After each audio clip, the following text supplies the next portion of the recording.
AITAH for refusing to let my sister's family live in my house after they sold theirs for a dream vacation.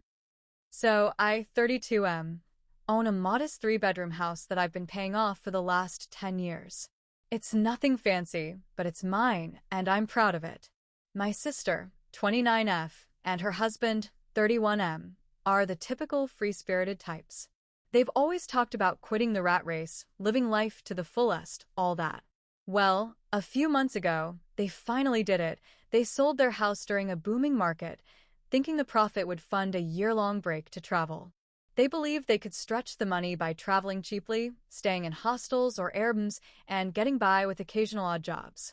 At first, they stayed in nicer places and ate out a lot, thinking they had plenty of cushion, but within 2 months, they were out of money. They underestimated how quickly expenses would pile up, especially with 2 young kids, 7F and 5M, to feed and care for. Now that their funds are drained, they've decided to stop full-time travel, but don't want to settle down yet. Instead, they asked to live with me, rent-free, for the next 10 months while they figure things out. They say they'll still try to take some occasional trips if they find super cheap deals, but for the most part, they want to stay at my house. I told them no. My house isn't big enough. I don't want the disruption, and I certainly don't think it's fair for them to live off me because their plan failed.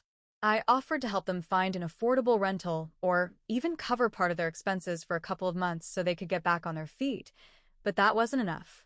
My sister blew up at me, calling me selfish and accusing me of being jealous of their adventurous lifestyle. To make it worse, my parents are siding with her, saying that family should help family and that I'm being too rigid. The thing is, my parents live in a small apartment and can't take in my sister's family, which is probably why they're pushing it on me.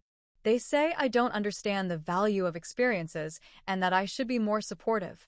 Some of our mutual friends are also saying I should be more understanding, but I think it's completely unreasonable to expect me to house their whole family for nearly a year just because they didn't plan properly.